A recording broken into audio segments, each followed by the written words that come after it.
Hey everyone, I'm back at my bench. I'm going to do some work on my trailer. Something I didn't really like about the trailer is the fact that inside this little box here is two AAA batteries. So it's like a 3 volt setup, 2.5 volt batteries in series for the marker lights on the sides of the trailer. One here, and the rear red tail lights on the back, which are the same as these. So those are 3 volts. I picked up some small floodlights, and those are 5 volts to 9 volts, I believe. So my thought is I'm going to go with like a USB brick, like one of these guys here, just a battery pack with USB output. I think I'm going to go with the white one because it's small and it's going to fit in there real well. It's got 2 USB ports on the back and one for charge. It's even got an on-off button, so that's kind of cool. This one's given to me from my son gave it to me, gave me a few of them. But anyways, I'm just going to slide that into the trailer underneath and then build a bracket underneath across to hold it in, and put pressure against it so it's held in good. And then I'm going to power everything off of 5 volts. So hopefully these LEDs will hold up on 5 volts. I don't know for sure. These definitely will. I don't know how bright they'll be, but we'll do a test. I'll do a test on the bench.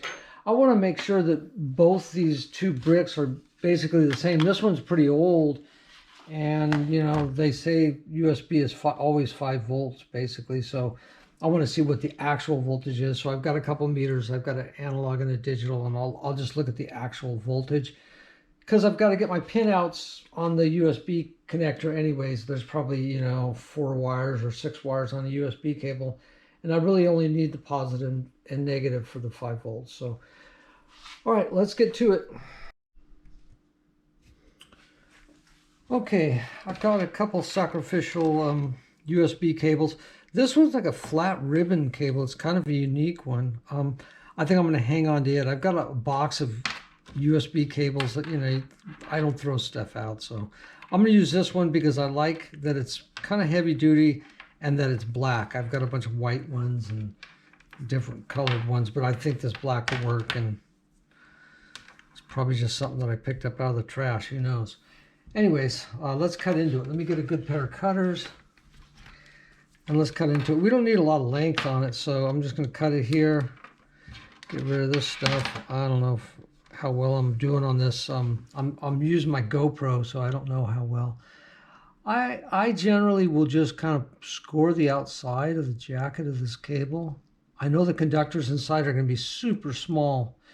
I bend it over kind of, and then hopefully I can just pull on it and it'll come off. Okay, good.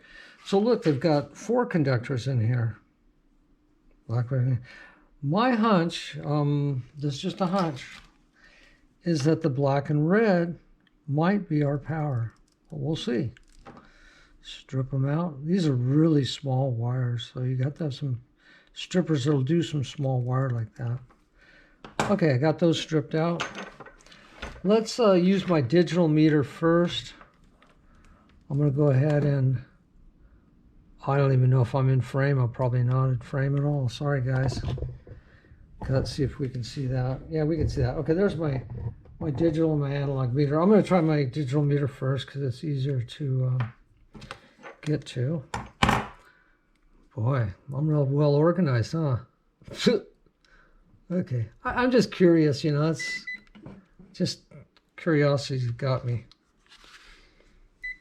Plus, I do need to get my pin out, so there's no way I can do it any other way.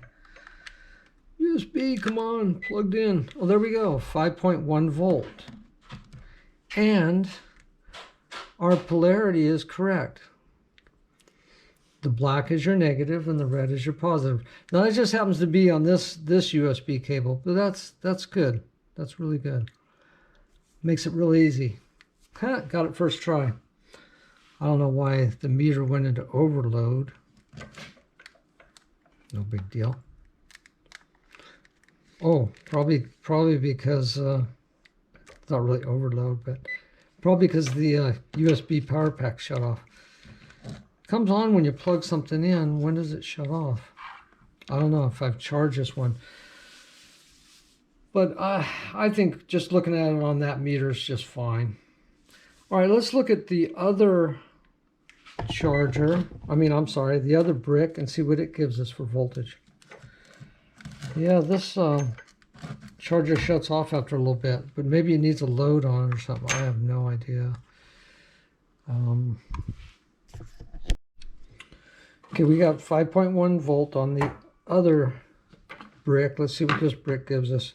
Probably the same. Probably the same. 5.1. It's hovering back and forth. Got a slightly higher voltage on this one. No, I'm just kidding. But this is the one I'm going to use, so that's cool. It works fine. Perfect. 5.1 volts. Now we need to test this brick with the lights and see if it stays on, because this one's staying on. This brick's staying on, and it's got a power switch on it too. Yeah, it's trying to shut off. Okay, so let's see.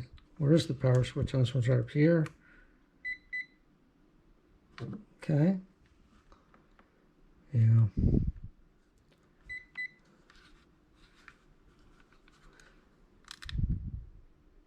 This one's on 2. I don't really want them shutting off on me. Are they only good for chargers? Not good for anything else? No. Now this one's still 5.1. That's cool. It's staying on. It's not shutting off. And this one is possibly shutting off. Don't know until I put some lights on it. Let's just see. There's no load right now, so it can't detect the load, so it's probably not gonna. Okay, it came back on when I plugged it in. Well, it stay on.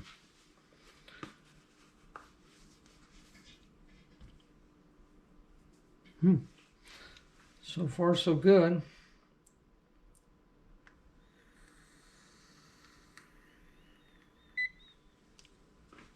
Just shut off. Interesting. Well, I'm going to put a load on. I'll put the lights on it and see what happens. Yeah, I got pulled away for a bit and I kind of lost track of where I was on the video. But anyways, this is where the battery would be stored. And you have a bat handle switch inside of here.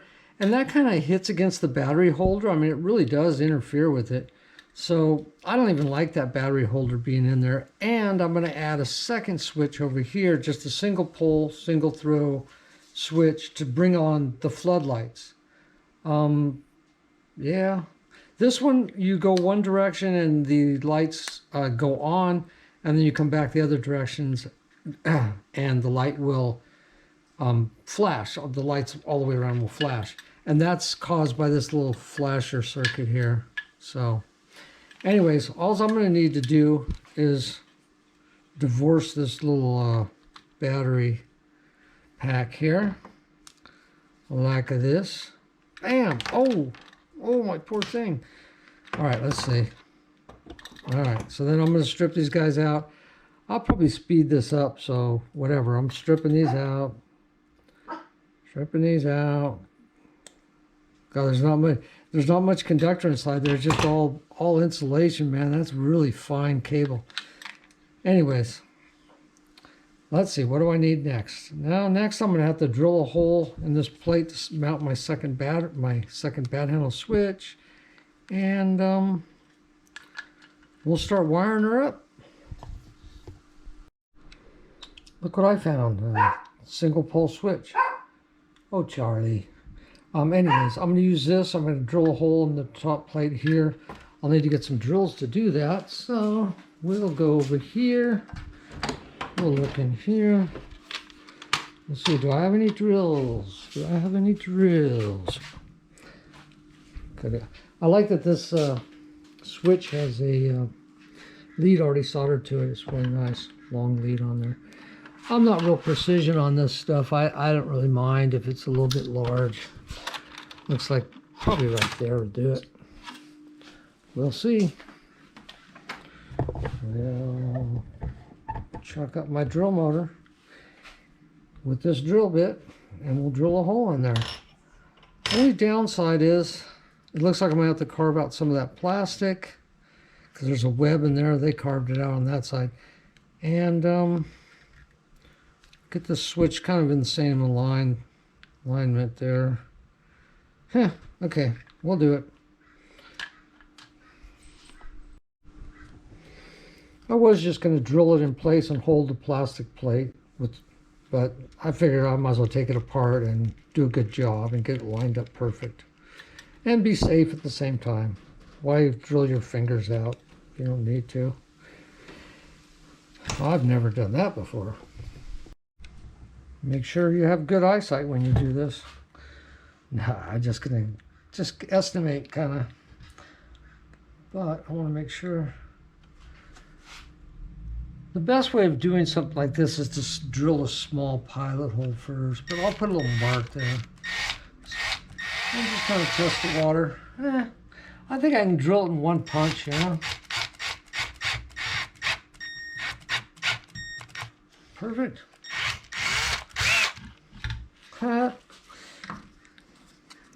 Didn't have to step drill it or nothing.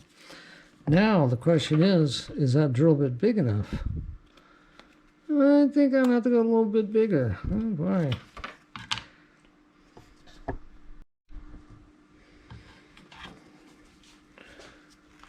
Never do this. Thing could flip around and hit you in the hand and cut your hand. Actually, with plastic, I don't mind too much, but I wouldn't be doing it with metal, that's for sure.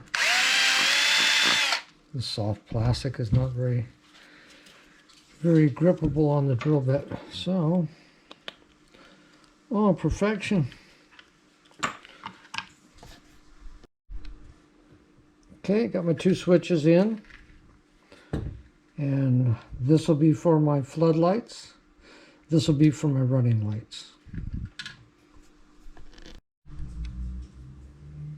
Okay, this will be pretty easy. This is going, where is this going? This is going to the lights, the floods. So I'm going to cut it and break it, you know, whatever. I'm going to have to fast forward this stuff, man, let me tell you. Okay, so strip everything out, get everything ready. And I'm just using the twist method on this, meaning that it's going to twist things together. So I need to send power up to the switch for the floodlights. So got to get my red power lead here, incoming power. It's funny that the lead on the USB cable is real small compared to this. Okay, so yeah, okay. Anyways, twist method. Going blind here. Okay, got to send power up to the floodlight switch, and then off the other side of the switch, I'm going to send power back to the floodlights themselves. And I also need to pick up some negative power for my floodlights as well. Oh boy, I don't know if I should have, I don't know if you guys are really wanting to see all this. But anyways, twist method is fine, nothing wrong with it. Nothing wrong with it, it's just I'm getting a little wild and not. Okay, so I don't know why that's coming apart. I think because it's such micro small wire. Okay. That all needs to be soldered up. And then the last thing would be, this is really the hot coming back off the switch to my floodlights. And we can just deck them out. And then let me heat up the soldering iron and we'll solder these together. Okay, let's hit them with a little bit of solder quickly. Nothing spectacular. Okay, that's plenty. Oops, gotta get these separated out. I'm touching each other. That's plenty. That's plenty. Done with that. Now let's get my little cutters and we'll trim these back a little bit because we don't need that much lead on them.